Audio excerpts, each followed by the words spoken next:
Go. Great. Well, thank you all so much for joining us for author Barry Van Dusen, who was recently recognized by the Mass Center for the Book as one of Massachusetts must-read authors of the year. Barry is here to discuss his latest book, Finding Sanctuary, An Artist Explores the Nature of Mass Audubon. Over the course of 4.5 years, nature artist Barry Van Dusen visited all 61 of Mass Audubon's public wildlife sanctuaries, nature centers, and museums, producing drawings and paintings at each location. Follow his travels and share in his adventures from the islands of Martha's Vineyard in Nantucket to the mountain peaks of the Berkshires. Learn about hatching turtles on Cape Cod, rare orchids in the Connecticut River Valley, and a bear encounter in a western Massachusetts forest. Birders, naturalists, conservationists, gardeners, artists, art appreciators, and all outdoor folks will enjoy this presentation. So Barry W. Van Dusen is an internationally recognized wildlife artist living in central Massachusetts. His articles and paintings have been featured in Birdwatcher's Digest, Birding, and Yankee magazines, and he has illustrated a variety of natural history books and pocket guides in association with the Massachusetts Audubon Society. Barry was elected a full member of London's Society of Wildlife Artists. His work has been exhibited regularly in the prestigious Birds in Art exhibition, as well as in many galleries in the US and Europe. At the invitation of the Artists for Nature Foundation, Barry has traveled to Spain, Ireland, England, Israel, India, and Peru, working alongside other wildlife artists to raise money for conservation of threatened habitats. So all nearly 200 of us or so, let's give a big virtual round of applause to Barry for joining us here this evening. And Barry, you can take it away. Thanks so much. Thank you, Robert, and thank you for all the work you've done to put this together. I'm certainly pleased to be here tonight, and I'm really gratified by the large group we've got watching us here tonight. So I think we're going to have some fun. I'll get right going with my PowerPoint here, and I hope you enjoy the program. I will answer some questions afterwards if you have them. So let's get started.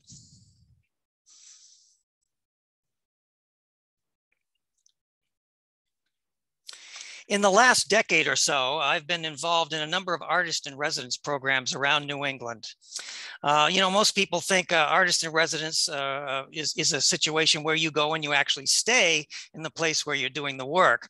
And I guess that was the original intent, and a lot of artist residencies do work that way. But of the ones I've been involved in, I've only actually stayed at the location in one of these residencies. That was the one at the Coastal Maine Botanic Gardens in Boothbay, Maine, where they put me up in a great little cottage on the Sheepscot River. The rest of them are situations where I would actually commute from my home, my studio in Princeton, Massachusetts, to a location over a period of time. I'd go repeatedly to those locations to work. An artist in residence can be a lot of different things. Of course, I'm a painter or a graphic, you know, a visual artist, but it can be a writer, it can be a musician, photographers. When I was doing a residency up at the Boothbay Gardens up in Maine, they had several artists in residences come in through the course of that summer, and the residents before me were building a birch bark canoe like you see here in the lower right here. When I'm looking for a place to do a residency, I want an area which, or a property which has a lot of natural areas that I can explore with trails and so forth, because I'm a nature artist. I deal with nature subjects. So I'm looking for places where I can get outside and do and work from natural subjects. This was the first residency project I took part in at Fruitlands Museums. And I did a lot of work out on they have a lovely property on a hillside overlooking the Still River Valley in Harvard. And I got involved in some of the historical and cultural subjects there on the site as well. This farmhouse you see in the picture here is Bronson Alcott's, the farmhouse where Bronson Alcott had a transcendental community in the 1840s. He was the father of Louisa May Alcott, and that was one of the original buildings there on the location there at Fruitlands. I've found that botanic gardens are wonderful places for residencies. You know, gardens, there's always things happening in gardens. You know, plants are coming into bloom. New birds and insects and butterflies are coming and going, arriving, especially through the summer months. So, and also most botanic gardens have a cultivated area where you can work with the cultivated plants, and they have wild areas around the garden, usually with trails. So I had the option of working with you know, in the woodlands around this is the Booth Bay property. I could work in the woodlands around the garden, or I could go into the garden itself and work with some of the cultivated subjects. The thing I like the most about these residency projects is that they get me outdoors on a regular basis. You know, I've had parts of my career, moments in my career, times in my career when I'm spending, you know, literally days on end in the studio working on like an illustration project for a bird book or something. And to do a residency, that's really a good excuse to get out regularly outside and do work outdoors, which is my favorite, probably one of the favorite things about my occupation. So I really enjoy the residencies from that point of view, that they give me these opportunities. The most ambitious residency project that I've done is this most recent one for the Massachusetts Audubon Society. And this was the original plan. I worked with Amy Montague at the Museum of American Bird Art in Canton. They were the official sponsor of my residency. And they wanted to do it originally in a year. They wanted me, hoping I could go around to all the sanctuaries, well, at least 45, I think was the number of sanctuaries we were hoping to cover initially. But I told them, you know, a year is going to be too tight. I mean, if I was a photographer, yes, I'm sure I could do that. But being an artist and, you know, going to each one of the sanctuaries and drawing and painting, I needed more time than that. So I asked for a 2-year working period. Well, I'm jumping ahead a little bit, but as it turned out, it took me 4.5 years to visit all 61 of the Mass Audubon properties. But I was obviously producing watercolors and drawings all along the way. I also contributed after each sanctuary visit. I would write that up for the museum blog, and also there was plans, of course, to have the paintings, the original paintings, on exhibit at the museum in 2017. A little bit about the Mass Audubon sanctuary system. There are, when I started the project, there were 57 public properties. There's now 61. And these properties vary. Some of them are staffed sanctuaries. So you have a nature center, you have naturalists, you have teachers that are working with children and adults, you have ongoing programs. And then others of the sanctuaries are unstaffed, and you're literally driving to a parking lot with a kiosk, and, you know, maybe we can pick up a trail map and you can read about and head out on your own. Most of the sanctuaries are like that.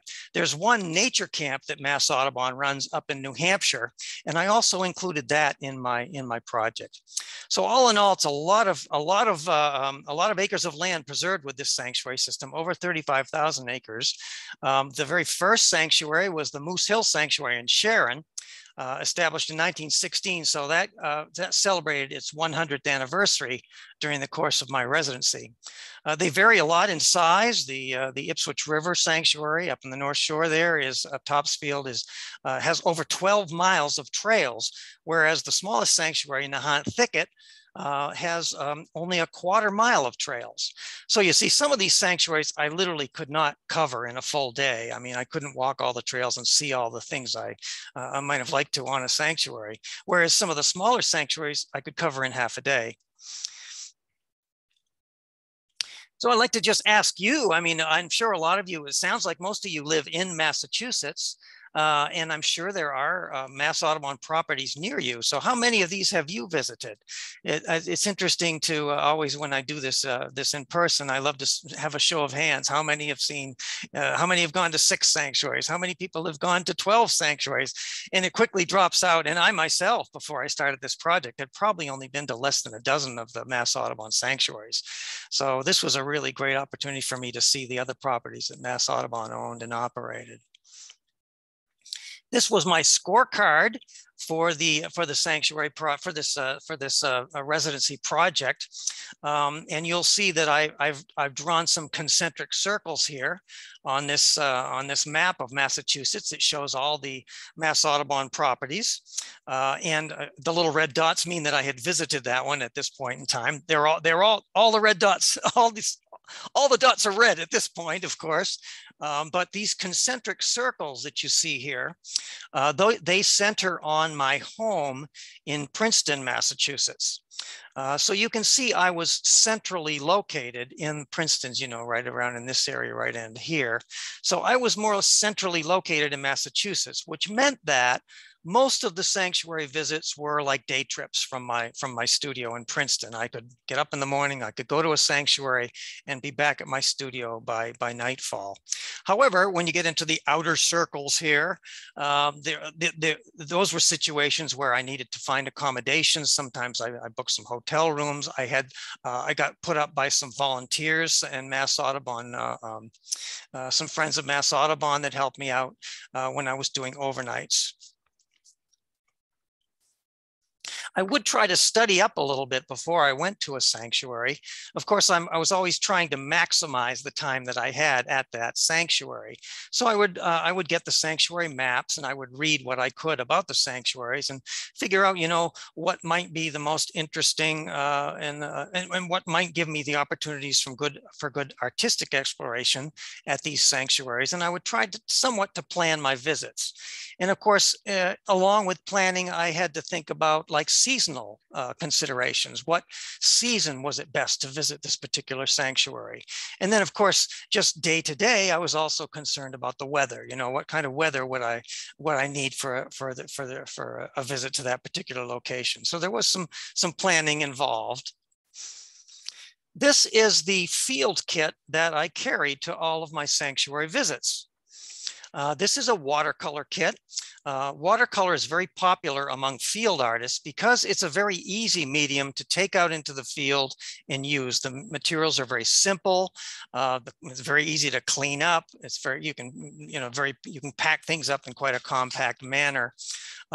Some field artists do use other mediums like pastels and different dry media or even opaque paints. Some even use, sculpture and that type of thing. But I would say by far watercolor is the most popular medium. It's not to say that watercolor is the easiest medium to use because it's actually one of the more difficult mediums, but it's an easy medium to pack up and travel with. Everything that you see here in my field kit fits into this pack chair in the lower right. That also has straps, so I can use it as a backpack. So I can carry this comfortably all day. This tripod mounted telescope has to be slung over my shoulder. That I have to carry separately. Some of the other items, I do carry a small digital camera that I can use in conjunction with the telescope for backup reference. I carry a variety of different watercolor papers, different surfaces, very smooth papers, cold pressed and rough papers for various different subjects. I always carry a 9x12 sketchbook. I'll talk a little more about that. And then of course, water and paper towels, pencils, that type of thing. This is a kit that I've honed down over the years. When I first started doing this field work stuff, I carried a lot more than I needed to, which is typical. And then I've learned over the years exactly what I need to bring and what I can leave behind. When I first started the project, I thought I might do all of the paintings right there on the location at the various sanctuaries. But as I got into the project, there were so many subjects that I wanted to cover that I realized I wasn't going to be able to cover the variety of subjects that I wanted to in the brief time that I had at the sanctuaries. As it turned out, I probably painted about half of the paintings on location, and the rest of the paintings were done back in my studio using some of the references I collected at the sanctuaries. This is at Wachuset Meadow Wildlife Sanctuary, which is the one that's nearest to my home in Princeton, Massachusetts.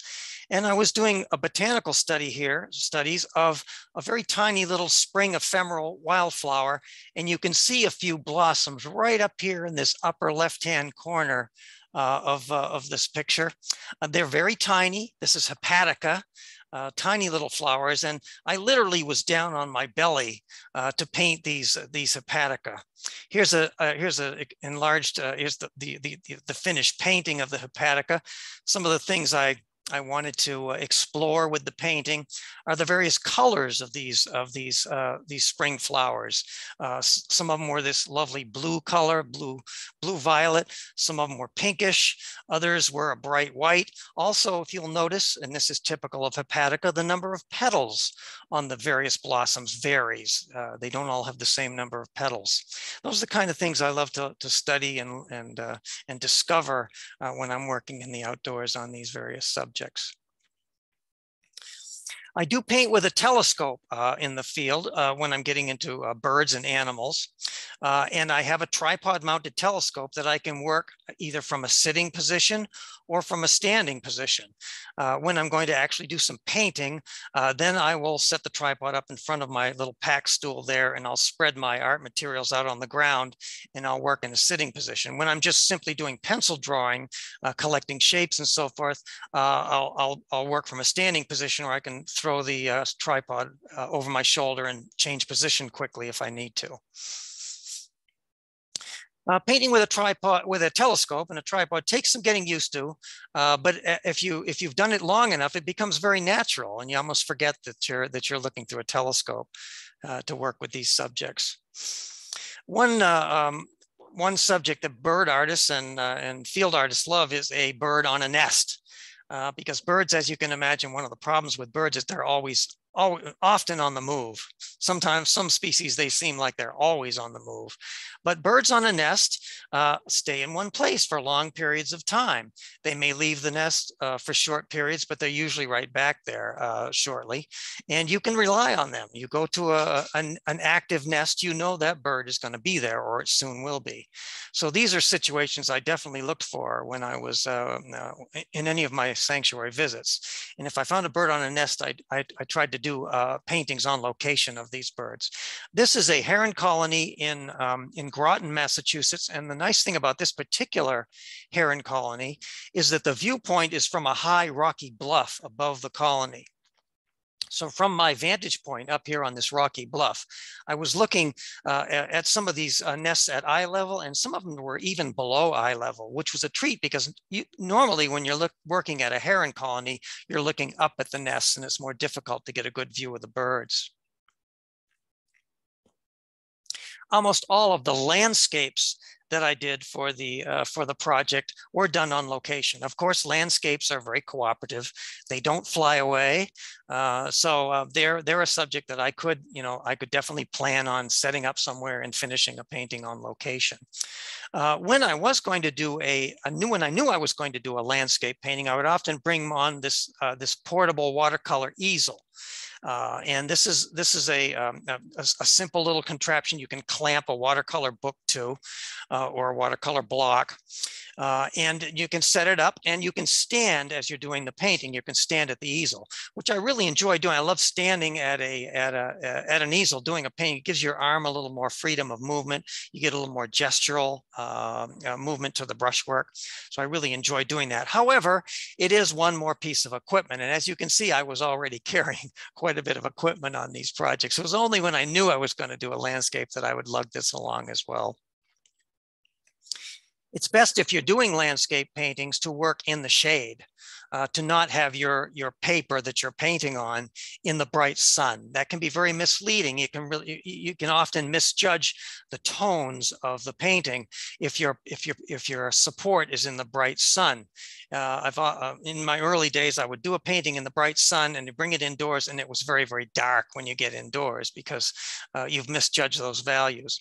So it's always best to work in the shade when you're doing landscape painting. And a lot of landscape painters know this. That's why you see those classic photographs of people like John Sargent with all those umbrellas, placed around him while he was doing these outdoor watercolors. It's to control the light falling on his surface while he was painting. I started this painting. This is a drumlin farm in Lincoln, and I started this painting sitting on this rock that you see here. And I was looking down onto the fields of the drumlin farm. farm CSA project, community supported agriculture project that they have there in Lincoln. But as I was working, the sun came around, and sure, soon enough, I'm in bright sun, and I had to move back into the shade to continue my painting. So you see, that's what I've done. I've moved back into the shade. Here's the final painting. Not very many of my sanctuary paintings have people in them. This is one of the few that does actually include some people. I'm not great at people, you won't find me doing a lot of people. But this one, there was tours of the CSA operation going on, and a little tractor would come down the hill from headquarters and drop off groups of people, and they would take a tour of the CSA and then go back in the tractor. So I caught a bunch of them out here in the field on tour. I want you to look at the greens in this painting. I spent a lot of time working with variations of greens in my summer landscapes. You know, the summer landscape in New England can be almost monotonously green. I mean, you look out there and that's all you see in high summer is just green. But green can have a lot of variety to it. And I deliberately do not carry any green pigments in my watercolor box. I mix all of my greens from combinations of blues and yellows. I use a few other pigments too for some special greens like burnt sienna and ivory black.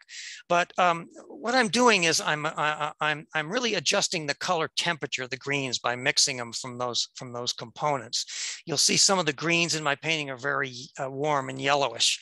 Others are very cool and bluish. And it's that variety of greens that makes the painting come alive. And I push the variations that I see of greens in summer to create that interest and that variety. Another thing about painting on location, a lot of it is learning to edit what you see and what you transcribe into your painting. You've got to figure out, what do I leave in and what do I leave out? And that's something that just takes time and something you learn to do with experience. At this particular location out in Barre, Massachusetts, I was painting along the edge of a canyon called Cook's Canyon, very steep drop off down to into a ravine and a river. And I took a photograph of the scene just as it looked to me as I was painting it. And look at the things I did to change the scene in my painting. One thing you'll notice right away, I got rid of all this foliage in the foreground, which was very distracting. It wasn't doing anything for the picture. It was really cluttering things up. Got rid of that. These rocks, I played those up so that they make a more dramatic foreground here. Another thing I did is I lightened the whole background, the woods in the background. And that made this profile of the canyon come out, this profile here that you see, come out very strongly against the background, made a much more dramatic picture. So these are the kind of things that on location you learn to change. You're the master of drawing and painting, and you can make these changes. A photographer might have a little more trouble doing this, but artists can make these changes freely. And I always encourage my students to feel free to make these changes. This is part of the joy of being an artist, is the ability to make these changes to what you see and to enhance your expression and make the most of it. Oftentimes, I would start a painting in the field and then conditions would change in such that I wasn't able to finish the painting on the spot. So what I would do is I would get what I call a good field start. This was down on Cape Cod, Barnstable, midsummer, early morning. What was going to be a very, very hot day there on the Cape. And the humidity was unbelievable. It was just really, really humid that morning. And I got down to this overlook of the marsh there in Barnstable. This is the Barnstable Great Marsh. And I started a painting. I put down the first layers of wash and they just sat there, soaking wet. Nothing was drying.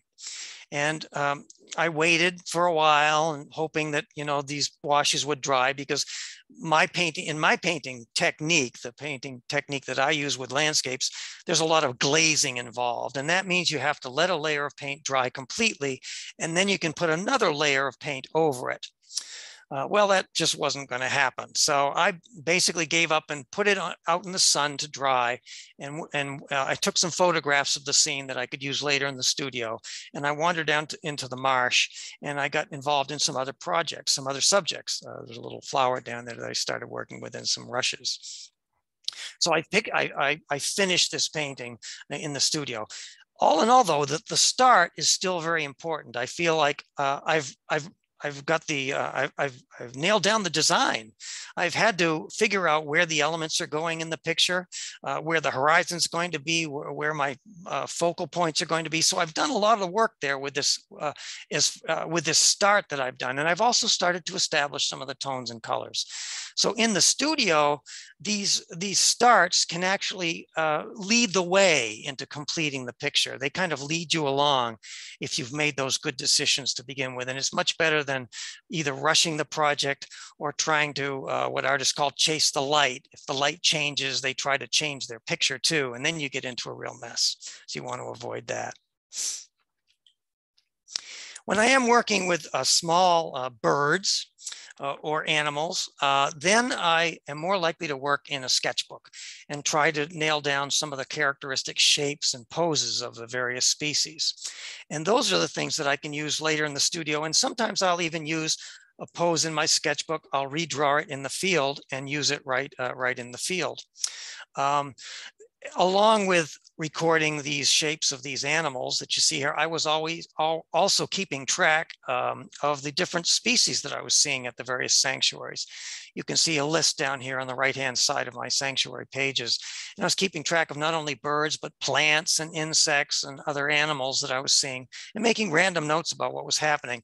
So the sketchbooks be kind of a journal, and I depended upon them when I got back to my studio and needed to write up the sanctuary visit. Another thing I use my sketchbooks for is for doing what an artist calls thumbnail sketches. And this is a situation where I want to do a landscape painting, but I want to figure out exactly what the design is going to be of the painting. And I want to figure out, you know, where the focal points are going to be, where the horizon is going to be. I want to figure out how I'm going to crop the landscape. I mean, you go outside, the landscape goes forever in every direction. You've got to figure out what portion of the landscape you want to include. You might decide you want to move elements around in the landscape. And that's what I start to work out in these little thumbnail sketches. And these are very brief. They don't take very long. They're only about 5 inches across. So I do these very quickly with a soft pencil. And then I use those as a general guide to get into the landscape painting. I did do a landscape painting of this subject at Broadmoor and Natick, and it's in the book. I will lift subjects out of my sketchbook directly and then use them in the studio, in a studio painting. This was a field sparrow up at Rocky Hill, in a power line cut up at Rocky Hill in witherrod shrubs. And you can see I got some nice poses here, but I really like this pose here that I caught in my sketchbook. So I took that, and I'll take my sketchbook and I'll put it on my scanner, and I'll actually make copies from my sketchbook. I can enlarge them or reduce them, and then I can put those on a light table and trace those with a light table onto a piece of watercolor paper and do the finished painting. So I'll often lift subjects right out of my sketchbooks and use them in finished paintings in the studio. But a lot of time what I'm doing when I'm drawing is I'm really learning about the subject. It's my way of learning about a particular plant or animal. This is what biologists call morphology, the form and structure of living organisms. And that's what I'm concentrating on when I'm out working in my sketchbooks, the morphology of these living things. And the more you draw a subject from various angles, the better you get to know it. And just the act of drawing, the intensity that it takes to see the shapes, to draw the shapes accurately, that gets hardwired into the brain, and it stays there. And then when I'm back in the studio and I want to treat that subject, I can draw on those experiences of drawing that animal in the field. So some of these sketches may never become a painting in my studio. They're simply my way of exploring nature and recording what I see. So these sketches are literally an end in themselves. I wanted to talk about a little bit about the act of going through a field painting and how it differs from a photograph. And one of the ways I think is because you're with a subject for a period of time when you're doing a drawing and a painting of something. It takes time. It takes much more than a millisecond, which is, you know, a photograph is simply a very, very tiny fraction of time. But when you're drawing something, you're with a subject for a good deal of time, and you're smelling things, you're hearing things, you're watching the light do different things, you're watching the animals go through different types of behavior. So you're taking in a lot in the course of the time that you're working on a drawing or painting. This was down at Sampson's Island, Cotuit, which is a bird nesting colony. And of course, here again, bird on a nest. All right, always looking for those. So these are great subjects. These least terns were sitting on nests in this bird colony. They allowed me to land on the island. I'll talk a little bit more about that later, but I could land on the island, and I set up to do this drawing and make it into a painting of a least tern on a nest on the open beach there. And I started the drawing of the tern on a piece of watercolor paper with my 3B pencil. And as I was working, I noticed that there was an eggshell, and it was quite close to the bird. And so I moved that into a better position in my drawing, you know, erased a little bit and added the eggshell there. I also noticed that the eggshell had this, you know, pinkish membrane, so I realized this was probably a very recently hatched egg. Well, I kept drawing away and working out the details of the bird in the background, and sure enough, the bird sort of started shuffling around on the nest, and a chick popped out from the breast feathers of the adult bird. And right away, I took my eraser and scrubbed away that part of the bird's breast and added the chick in there. So over the course of the drawing, you know, good thing I hadn't added paint at that point, but over the course of the drawing, I made these changes as I was seeing and experiencing these new things about the scene. So very different from a photograph. A field painting can be a real combination or a compilation of moments that I'm observing in the field. I'll often gather a lot of different types of references to bring back home and to work at in my studio. This is Laughing Brook out in Hamden. Laughing Brook was a favorite haunt of the author Thornton Burgess, who wrote a bunch of very popular children's stories years ago. And he lived right near this brook here, and he was the one who coined it, Laughing Brook. He wrote I think his first novel was The Old Mother West Wind, and Peter Rabbit and all these characters. I'm sure some of you are familiar with that. This is where he lived and worked. So I was there in summer, and you can see the water was rather low. So I was able to walk right out into the gravel bars in the river and set up my little pack chair. And I could gaze down into the pools of the slow pools of water in the stream and look at all the animals that lived in the stream. The thing that really fascinated me were these strange geometric shadows of the water striders. Really kind of odd shadows, very graphic. They're much more prominent than the animal itself. You hardly see the striders, but their shadow is very obvious on the stream bed. So I did some work with those. I also noticed these small fish, which were, I later learned were black-nosed dace, a very common minnow that lives in streams around Massachusetts and New England. So I was just making a note of all these things, not really sure what I would do with them, but just enjoying seeing them and learning about them. I took some photographs as well, and these are very handy when I'm back in the studio for various, like the color and the textures of the rocks, for example. And also a very important thing that you've got to be aware of is the scale between the various subjects that you're working with. What's the scale between the water strider and the minnow? So I tried to get some photographs of both of those animals in one shot, so I'd be able to get a sense of the scale.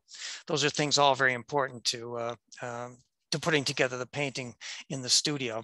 So then I'll take my sketchbook, like I said, and I make some photocopies and enlarge and reduce them. And I took a piece of just regular, bond paper and cut these copies up and started moving them around on this sheet of paper to try to get a nice balance between these various shapes on the sheet of paper to make a pleasing and a balanced composition. This is what I call sort of the design phase of doing doing a studio painting.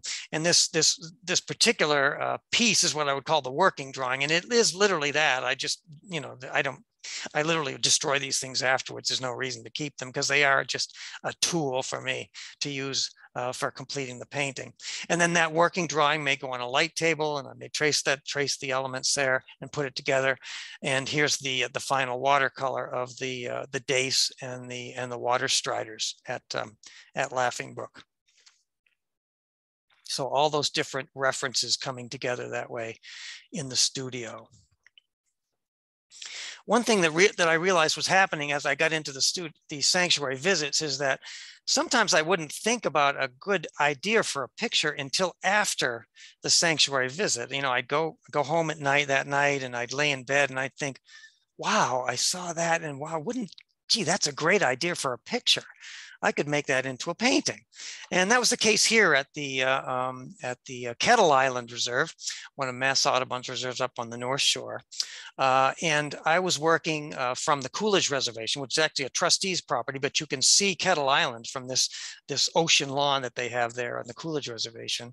And it was November, it was early November. The sun was low because at that time of year, the sun's getting low. And I was looking right at the ocean, and the sun was coming right at me. And these birds flew in and landed in this grassy area in front of me. And I realized they were snow buntings. A little early for snow buntings, but I was delighted. You know, I said, oh, this is going to be, I love to work with these birds. So I did some pages in my sketchbook, basically looking for the shapes and the patterns of the birds.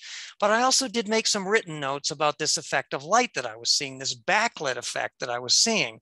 And the birds bodies were being thrown into shadow because the light was behind them, and they had these sort of glowing halos around their shape that you can see in this test painting that I did. I'll often do a smaller painting to just sort of test out an idea before I get into a larger sheet and try a more complex design.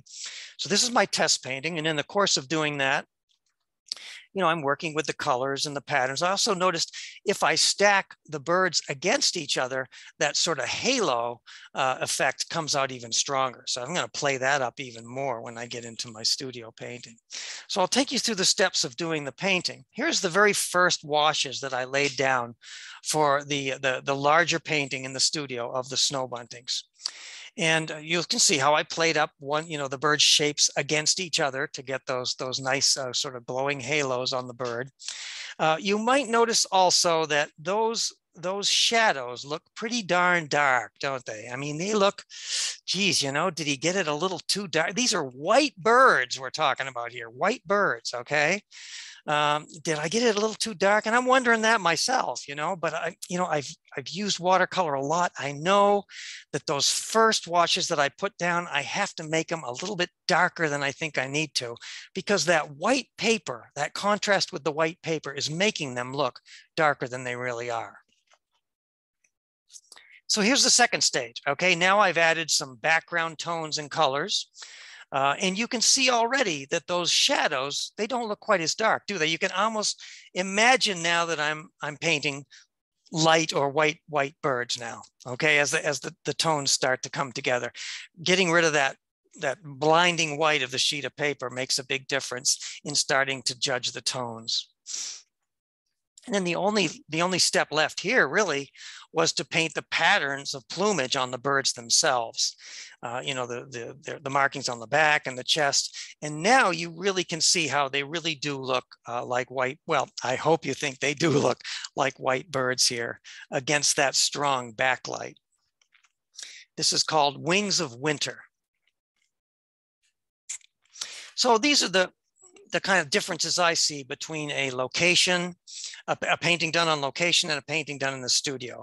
You know, on location, you're working in a very intuitive way. You're reacting to things as they happen. You know, you're improvising certain things as you go along. And then studio painting can be much more conceptual. You can have an idea that you want to translate into a painting, really think things out. You can deal with more complicated designs like I did with the water striders and dace. You know, you can balance the parts. So a very very, very different kind of processes, but I enjoy both of them. I enjoy doing the outdoor work and the studio work. And I think in a lot of ways, they inform each other as well. I think they can, I think they draw on each other, your experience in doing these two types of painting. And I always want to be doing both types of work. I did some larger paintings for the residency. Watercolors do get more difficult as they get larger in size. And that's because, well, when you're using watercolor in a sort of a loose manner, the way I do, you're laying down large areas of damp, and wet paint. And then you have to manipulate those in various ways as they go through different stages of drying. So it's a very time sensitive medium. You haven't got a lot of time to work with a wet wash before it starts to dry. So as those washes get larger on a larger sheet, they get more difficult to handle. So I typically, with my field paintings, I don't work much larger than like a quarter sheet of watercolor paper. But in the studio, I'll work much larger. This particular painting came from some sketches I did of a tree up at Lake Wampanoag in Gardner. It was a black spruce that had been worked over heavily by a pileated woodpecker. And I didn't see the woodpecker at the time, and that's very common. You're walking through the woods, you see these incredible holes that these pileated woodpeckers make in these trees. And of course, the woodpecker's nowhere around, but the woodpecker has been there. So I did some careful studies of these. I love the color of the inner bark and the inner flesh of the tree there and how it contrasted with the bark. So really took some careful color notes. And then back in the studio, I took some previous references that I had done of pileated woodpeckers, and they are a fairly common bird where I live in Princeton. We see them a lot. And I was able to add that to the tree trunk for the finished painting. This is the largest painting I did for the residency. This is almost a full sheet of watercolor paper. And this one, I think, kind of straddles the line between an indoor and an outdoor painting, because what I've done here is I've collected specimens from nature. This was a sanctuary up on the North Shore at Endicott Center. And on their drive going in, it was winter time, or I'm not sure whether it was, but anyway, it was an off season. So there were a lot of dried weeds along the entrance road there. And I collected a lot of these weeds. Now, at a Mass Audubon sanctuary, if you read the kiosk, they tell you, please don't collect the plants. And I had to make sure that, I wasn't setting a bad example for anyone. And of course, I made sure I didn't pull any rare plants up. And I knew what the plants were, generally speaking, so I wasn't collecting any rare or endangered plants. So I collected a number of weeds there along the drive and brought them home. And I was thinking of doing this large painting, of really rendering the lovely shapes and colors of these winter weeds. I started by putting that big sheet of watercolor paper on my drawing board and just taking the stems and moving them around, working with the natural curvature of the weeds and so forth to create a pleasing design. And then I started, one by one, just doing contour drawings of the weeds, careful pencil drawings, and then adding the color. It took me probably almost a week to do this painting. So I spent much longer on it than I would on a typical field painting or a smaller watercolor. Here's the finished painting, which I called Seeds of Promise. And I'll show you some details, because it really is all about the details with a painting like this. Subtle colors. I knew what most of these plants were, although one of them I had to look up. It ended up being purple loosestrife, which is something that was a good thing I did pull that. They would be happy I did, because that's an invasive an invasive plant. But this was all about really studying the plants very, very carefully. You can learn a lot about botany just by really looking very carefully and drawing and painting the specimens from life like this. And it's very relaxing too. I find it's in the controlled environment of the studio, it's a pleasant experience.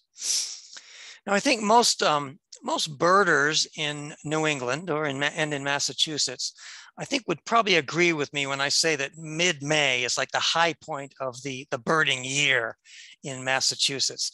That's when the greatest number and variety of very colorful and striking birds are moving through our state on migration.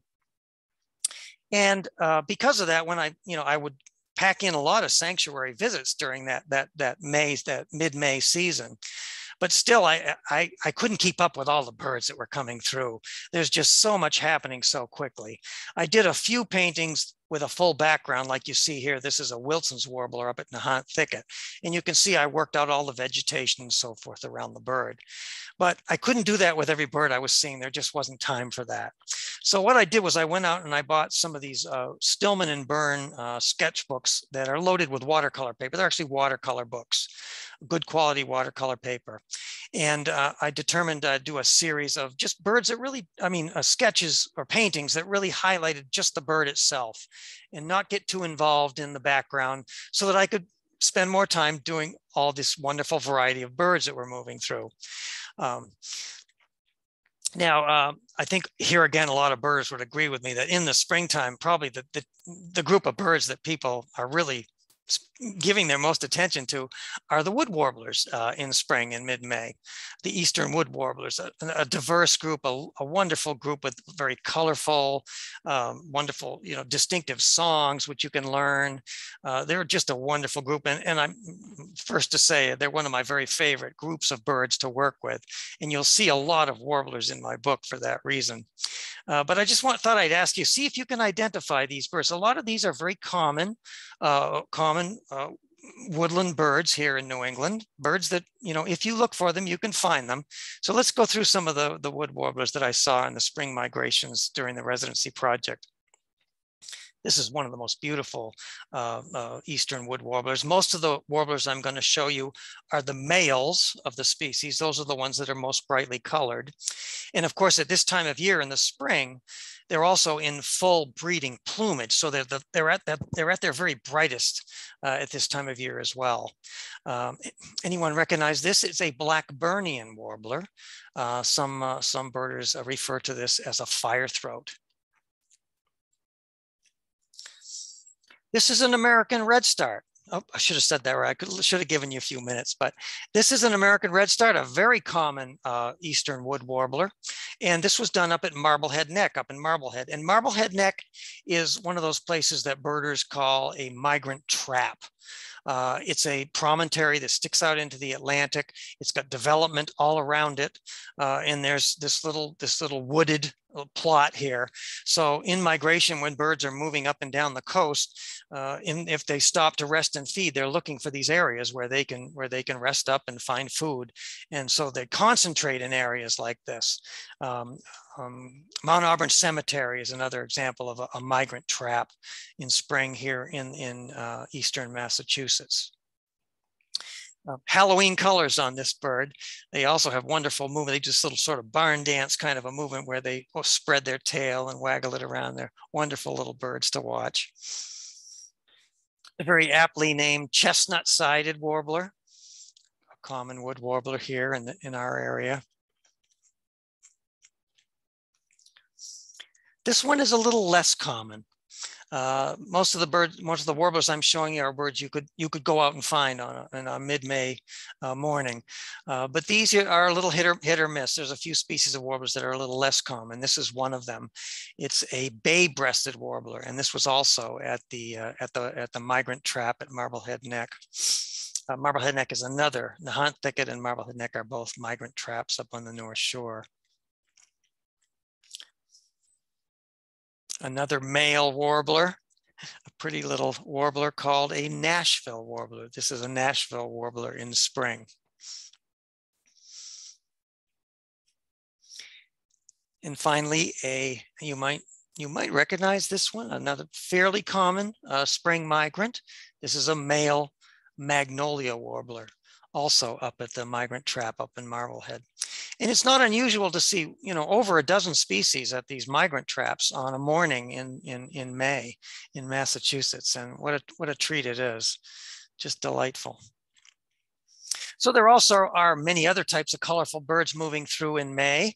I mean, you've got orioles, and you've got rose-breasted grosbeaks, and you've got scarlet tanagers. There's lots of real colorful, interesting birds moving through other than the warblers. Now, some of these birds, as they move through, they will continue on their way and nest further north of us in Canada and the Maritimes. Other species that I'm showing you will stay and nest here in Massachusetts. So see if you can name these birds. This is a small bird, like about the size of a warbler, but it's not a warbler. It's in a different family altogether. This is a blue-gray gnatcatcher, and they love moist forests, like the maple forests at Eagle Lake in Holden, where I sketched and painted this bird. If you live near the coast, you might be more familiar with these birds. In coastal scrub, the understory of coastal woods, these birds can be quite common in summertime. This is what, when I was a kid, we called them rufous-sided towies. These days, it's called an eastern towie.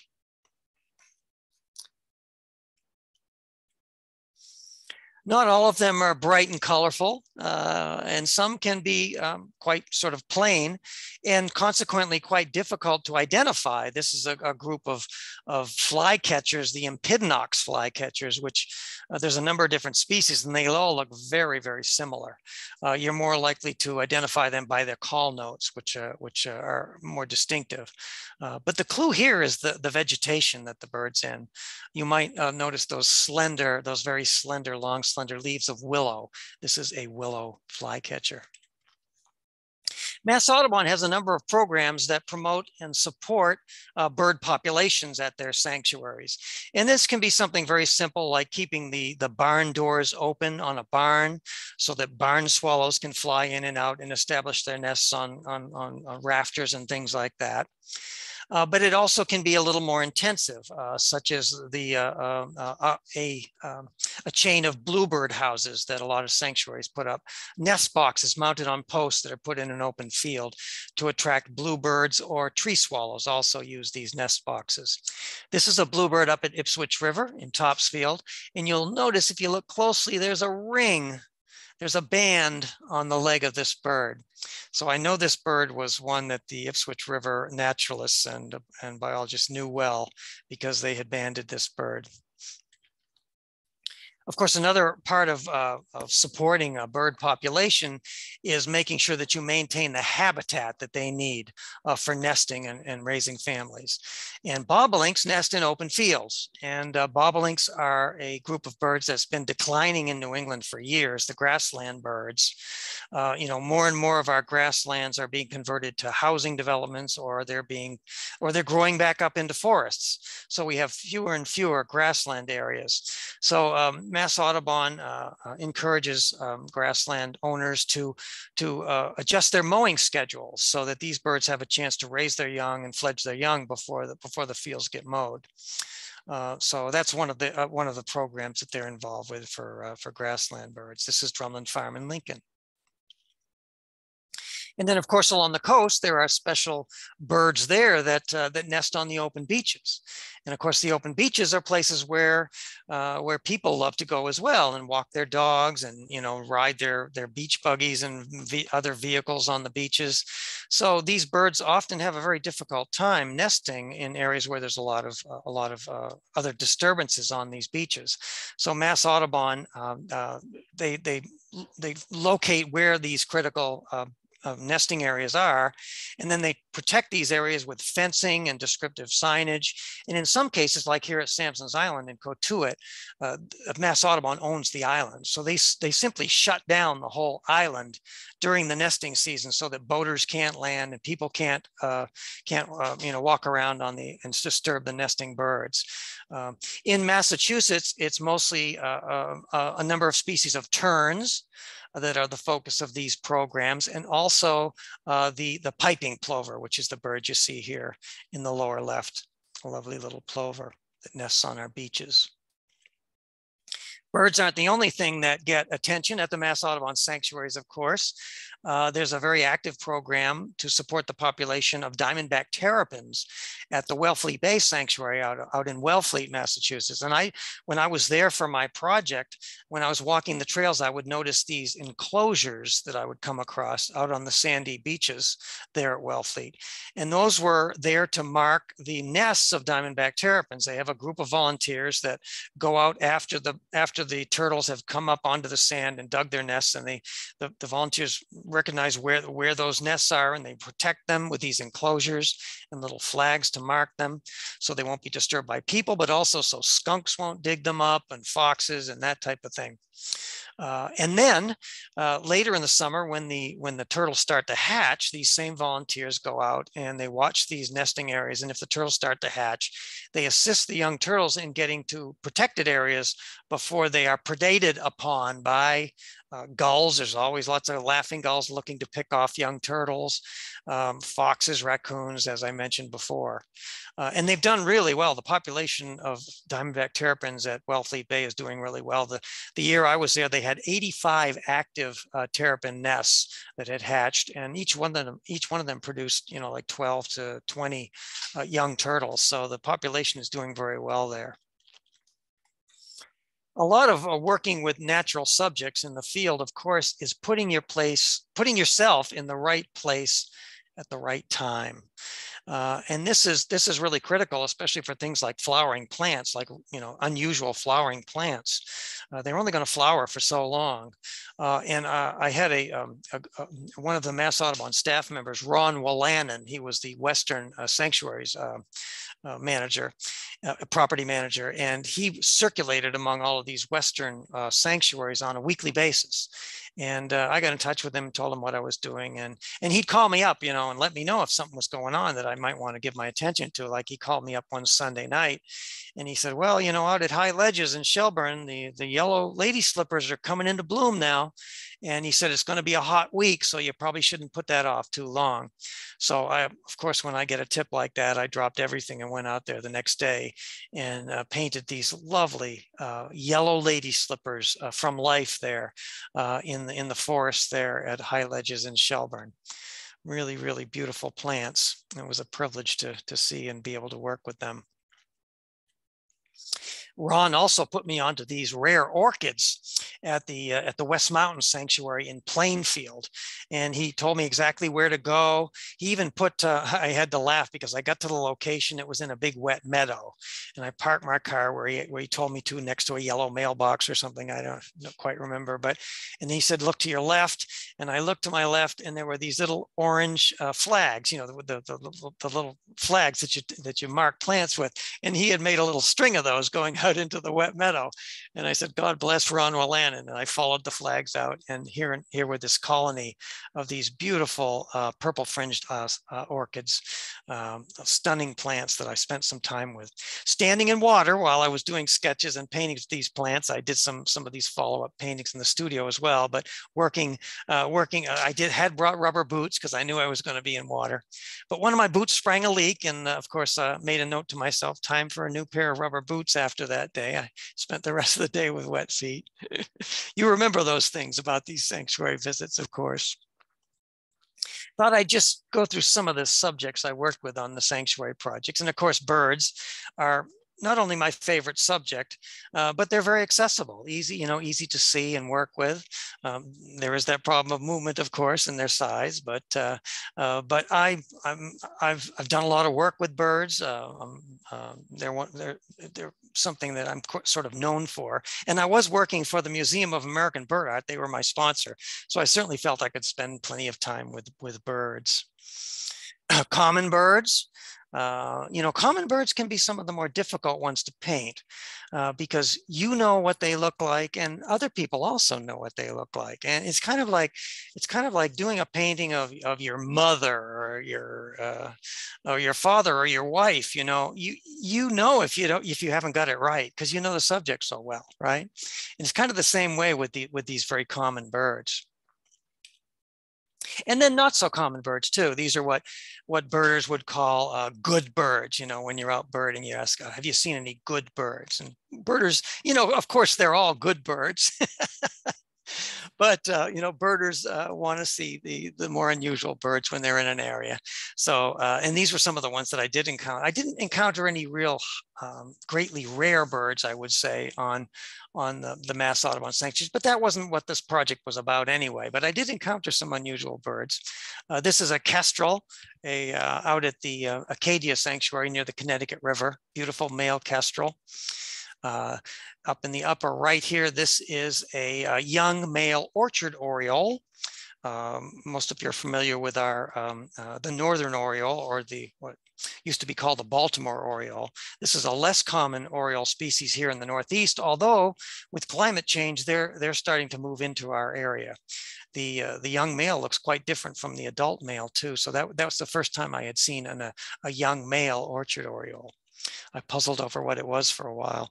And then a winter wren out in the Berkshires, lovely little birds. They have that jaunty little tail that they cock up, and they've got a lovely song, a long rambling song that fills the forest.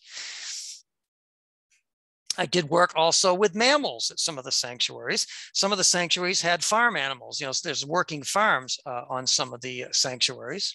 And of course, farm animals are great to work with. You don't need a telescope or binoculars. You can walk up to their enclosures, their fences, and you can, do plenty of work at naked eye. So those were subjects that I enjoyed working with. And then wild mammals as well. Wild mammals are less accessible than birds, as most of you know. It's lucky if you get a good look at a fox or a bobcat. Very hard to predict that. But some mammals are very common, like the little chipmunk you see here. Cute little things, but I'm sure a lot of you gardeners aren't very fond of these things. They can really make a mess of your flower beds. I worked with reptiles and amphibians at some of the sanctuaries. At Stony Brook in Norfolk, they have these lovely boardwalks that go out over these lily ponds. And there's these stumps that stick out of the pond, and that's where the turtles crawl up onto these stumps.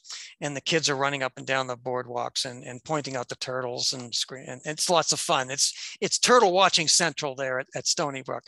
And I was watching these turtles that day, and I noticed that they were doing this thing where they were holding all their limbs up in the air, their front legs and their rear legs. At times they're holding them all up in the air and just resting on their lower shell or their plastrons. And I thought that was kind of unusual. It reminded me of a pose we do in my yoga class. So I called this painting Turtle Yoga. I asked some biologists about this later and what's going on here. And some of them thought that maybe they were exposing their limbs to the sun and the air to deter leeches. Leeches often feed on the fleshy parts of turtles. But I think probably what was probably more likely is what they're doing is extending those fleshy parts to absorb the heat. It enhances the basking effect of laying in the sun when they stretch their feet out like this. The little red eft here down at Burncoat Pond in Spencer, I added a maple seed, which was nearby, and it gave a very good sense of scale. These are small animals, of course. Butterflies, had a good time with butterflies. Broadmeadow Brook in Worcester, I think, claims the largest butterfly list of any of the Mass Audubon sanctuaries. So I think they're neck and neck with the Ipswich River. There's a big power line cut on the Broadmeadow Brook Sanctuary that cuts across the Broadmeadow Brook Sanctuary. And they've made an agreement with the power company to manage those open grassy areas for butterflies and wildlife. So they have a lot of the butterflies that occur at the Broadmeadow Brook are in this power line cut.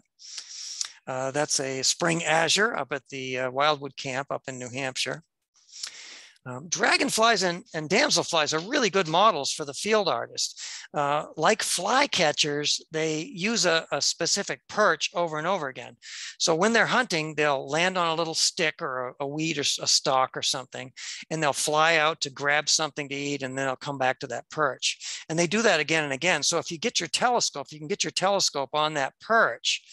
There's a good chance that dragonfly is going to come back, and you'll have a chance to draw it and work on sketches. So they're really good models. They're small, difficult to locate, but because of that habit, they're fun to work with. Fish I love working with fish. I'm a fly fisherman myself. I enjoy fishing. So I really love working with fish. They're tricky though. You can sometimes get a setup where you can watch fish effectively. You have to be sort of at a high angle looking down into the water because of reflections and so forth to get good views at fish.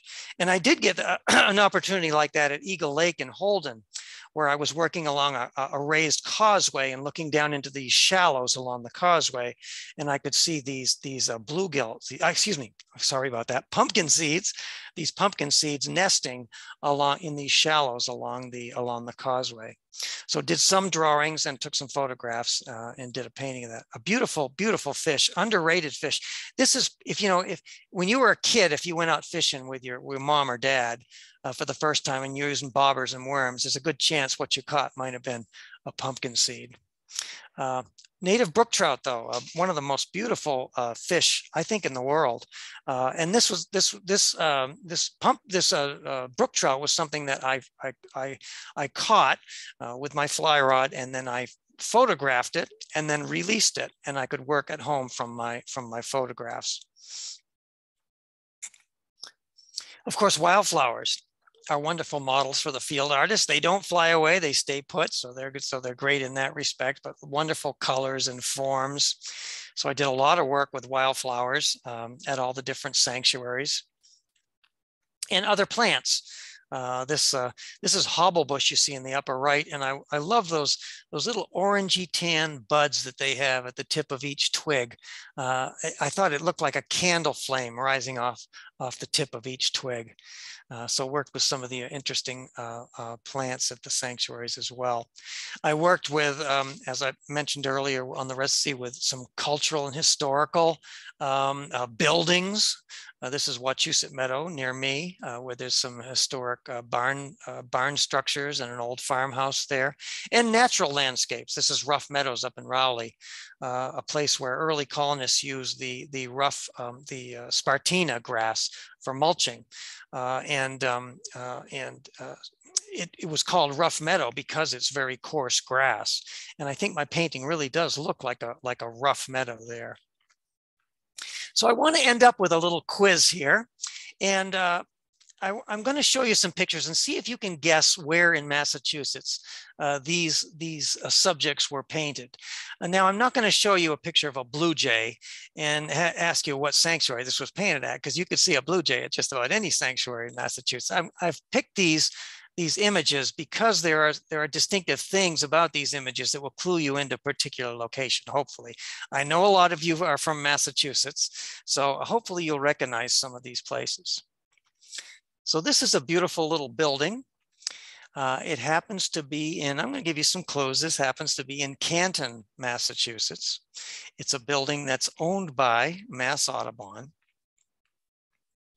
This is the Museum of American Bird Art in Canton. This is the gallery building. There's also a big estate house that they also use for programming, and there's a lovely property as well. But this is where they have their exhibitions of bird art. And if you haven't been to the Museum of American Bird Art, I hope you'll make a point to go. They put on lovely shows of bird art from all different time periods and styles. So it's a great place. And they, of course, were the sponsor, the official sponsor of this residency project. Now, this is obviously a high elevation. I'm looking down onto a landscape. So you might think, well, a mountainous area, maybe central Massachusetts, or some in the Central Plateau, or maybe in the Berkshires. But if I were to take this scene here and shift it to the left over here, in fact, right about in this area right here, standing and looking off this viewpoint here, you would see Gillette Stadium in Foxborough. And in fact, I was there on a cloudy or sort of a rainy afternoon pre-game time. So I could hear the loudspeakers going over there, and the whole stadium was lit up like a big spaceship there, nestled among the hills. So that should give you a good clue that this is Moose Hill in Sharon, Massachusetts. And that's painted from a place called the Bluff Overlook at Moose Hill. Okay, a traditional New England barn in this scene. If you'll notice, there are sheep in this scene. I've already mentioned that some of the sanctuaries have an active farm, and they do have farm animals. So this is one of those. This one just happens to be very close to where I live. So that's a giveaway right there. This is the Wachuset Meadow Wildlife Sanctuary right in Princeton, where I live. And I hadn't done a lot of snow scenes for the residency. So when we had a squall, this was actually painted on the first day of spring, and we had this freak sort of heavy snowfall. So I ran down there. So that was the beauty of having a sanctuary so close by. I ran down there and started this painting of the horse barn there at Wachuset Meadow in a spring snow squall. Now a forest scene, okay? This is an Atlantic white cedar forest, an Atlantic white cedar forest. These forests were very common along the New England coast years ago, but unfortunately for them, their wood is rot resistant and very desirable for various types of furniture and fence posts and that type of thing. And also the land where they grow, the moist wet lands where they grow are ideal for cultivating cranberries. So there's very few of these Atlantic white cedar forests left along the New England coastline. This one happens to be on Cape Cod in Barnstable. There's a very small pocket of Atlantic white cedar forest on the Skunknet River Reserve in Barnstable.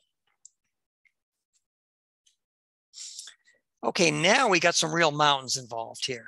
And if you're thinking Western Massachusetts this time, yes, you're right. We are in the Berkshires now, in the Western Mountains of Massachusetts. In fact, this was painted in the extreme southwest corner of Massachusetts. Some of you may have been to a trustee's property called Bartholomew's Cobble, which is quite close by to this sanctuary.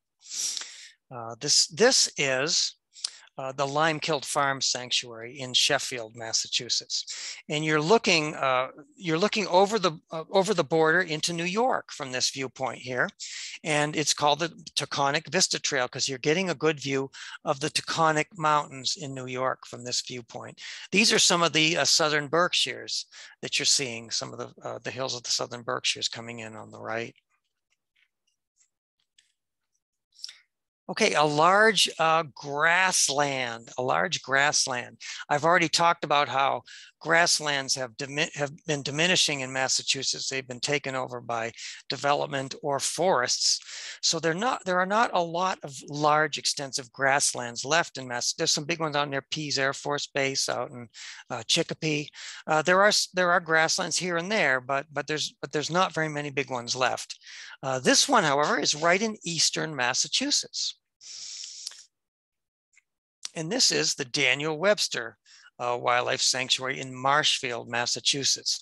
A large, extensive grassland, and of course, all those accompanying very special plants and animals that you associate with a grassland to be found here. This was painted in early November, and that explains these sort of autumnal colors that you see on these gently rolling hills, and that's a little clue in itself. That's a sandy track there going through these gently rolling hills. And you've probably guessed that this is on one of our offshore islands, either Nantucket or Martha's Vineyard. That's a merlin flying by. And I indeed saw these birds when I was working on Nantucket at the Sacajah Heathlands. I had to ask them, how do you say this word here? You know, it's an Indian word. And the person running the sanctuary there said, well, just think of it as a sneeze, Sacajah. So that's how I'm saying it. I don't know if I got it right, but that's how, that's how I learned to say the word. You might recognize the profile of this mountain range. But you also want to notice that, yes, there's a mountain range here, but there's also agricultural fields here, low, flat agricultural fields. Well, this is along the Connecticut River, the largest river that runs through Massachusetts. This is in the Connecticut River Valley. And that mountain range that you see there is Mount Tom. And just beyond Mount Tom, you know, just over that mountain is the Connecticut River. So there's a lot of low-lying areas and a very rich agricultural land along the river, and this one mountain range of Mount Tom that you can view from the Acadia Wildlife Sanctuary in East Hampton. Once again, a coastal scene. I hope you pick up on that. This is a river delta. This is an area where a river flows into a marsh and then into the ocean. And you get a good view of this. I hope the view is still as nice as it used to be. These views can grow up in trees and so forth. But on Route 3A heading south through this area, you got a good view of this. This is again in Marshfield, Massachusetts. This is the where the North River drains into this marsh and into the ocean. And the sanctuary is called the North River Sanctuary in Marshfield. Okay, we're back in the mountains here now. You see some hills there and some mountains. I'm obviously painted this from a high viewpoint, looking down into a valley. Okay, this is, as I said, Western Massachusetts. I'm in the Berkshires again. And what I'm seeing as I look down into this valley is the Housatonic River Valley. That's the other major river west of the Connecticut River. And nestled in the Housatonic Valley is the lovely town of Lenox. So that's what you're seeing spread out below me here. This is a view from Lenox Mountain. And Lenox Mountain, part of Lenox Mountain is the Pleasant Valley Wildlife Sanctuary owned by Mass Audubon. So you can take trails within the sanctuary right up to the top of Lenox Mountain and get some of these views. So it's a very stiff climb too. It's a great climb. Also the highest elevation of any wildlife sanctuary, of Mass Audubon Sanctuary in Massachusetts. This is a view that could be in a lot of places. I debated whether I should put this one in, but there's a good reason why I put this one in. This is a freshwater wetland. It's actually a river, a large river. This is the scene of the newest property owned by Mass Audubon. It's not yet open to the public. This will be a wildlife sanctuary developed by Mass Audubon, and it's located right on the Concord River in Concord, Massachusetts. In fact, this opposite bank that you see when you look across the river is the Great Meadows National Wildlife Refuge, which I'm sure many of you are familiar with. So Mass Audubon, because of some generous donors, has acquired this property. And this property was years ago was owned by the very first president of Mass Audubon. His name was William Brewster, and he was a prominent ornithologist of his day. And he bought a lot of property along the river here. And then it was sold to various individuals. He passed away. And then some of these landowners got together and decided to donate the land back to Mass Audubon. So it has a very rich history closely linked to the Massachusetts Audubon Society. And it's really exciting that Mass Audubon has been able to add this new property. I want to finish up with just a few birds here, because these are species which only occur on one Mass Audubon sanctuary. These birds nest on only one Mass Audubon sanctuary. This is a white-eyed vireo in breeding, full breeding plumage and nesting in this location. And there's only one sanctuary where you can find nesting white-eyed vireos, and that is down at Allen's Pond in Dartmouth, Massachusetts. One of my favorite sanctuaries, by the way. Beautiful diversity of habitats. But they have these lovely vireo. This is a vireo, one of several species of vireos. It's a more southerly nesting vireo, and this is one of the few places in Massachusetts where it breeds. You can find it in a few other places in Massachusetts, but they're not on a Mass Audubon sanctuary. This is an unusual gull. This is what the birders would call a white-winged gull. Okay, so these less common gulls, and one of the places where birders go to see these less common gulls is up on the north shore of Massachusetts, off the town of Gloucester, Massachusetts. In wintertime, you can often go to this place and see these less common gulls. This is at Eastern Point Wildlife Sanctuary in Gloucester, and this is a subadult Iceland gull, very pretty gull. And then finally, there's only one Mass Audubon sanctuary where you can see a bald eagle on its nest.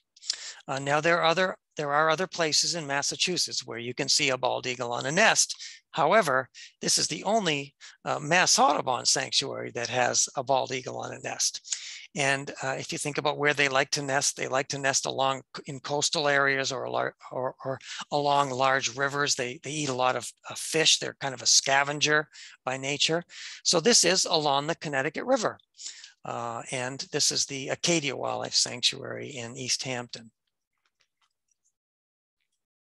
So we did have as a sort of a wrap up, we did have an exhibition of all the paintings I did for the project at the Canton Museum in Canton. This was in September of 2017.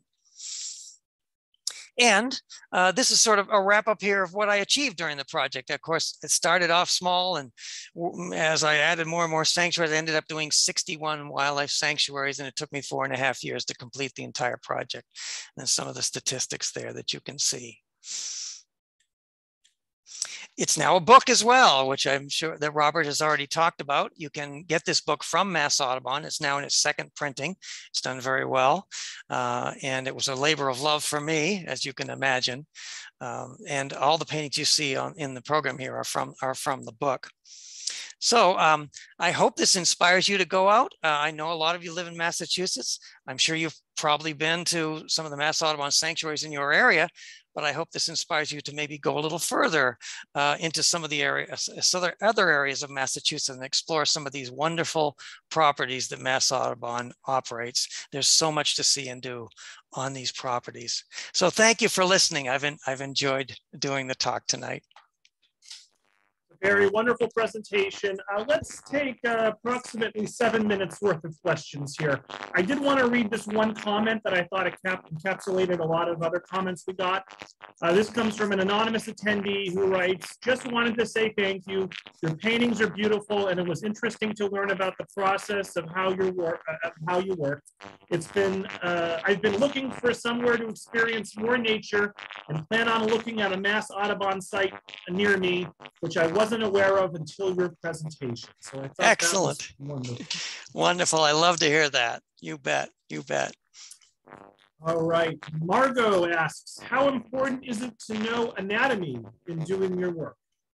Oh, absolutely. Anatomy, bird anatomy is, I know best because that's my favorite subject. One of the first things I had to do when I was learning to draw birds starting to draw them in the wild or trying to draw birds in any form is I had to learn about how they were put together, how their bones move and so forth, how it compares to the human anatomy. So I got a college textbook on ornithology and studied it. I went to some museums and studied skeletons, looked at the way the bird's bones were put together and the way their muscles manipulated the various parts. So that was really important. And I carry that little blueprint around in my head. And it's invaluable when I'm drawing birds in the field because I know that basic anatomy and how they're put together. So yes, absolutely. Very, very important aspect. Pamela asks, what projects are you working on now? And are you planning another book? Hint, hint, that book on sketching your field sketches. Well, thank you for that. I would like to do a book about a book that's almost completely art oriented.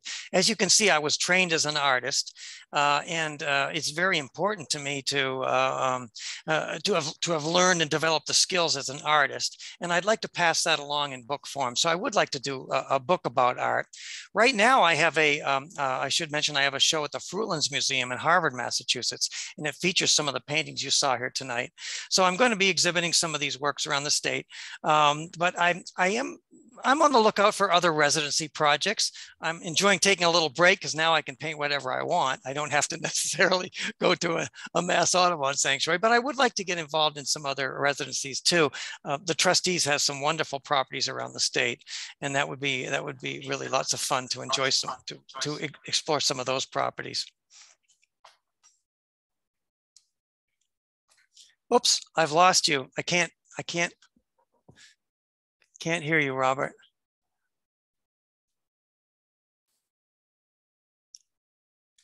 I can't hear Robert for some reason. I've lost him.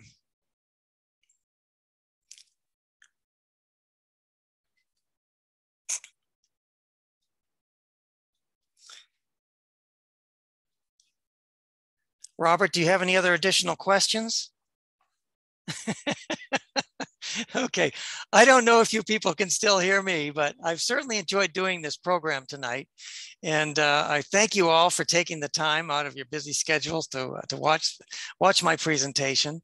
And I think we're ready to wrap it up. So enjoy the holidays, everyone, and hopefully we'll meet someday. Okay, thank you, folks.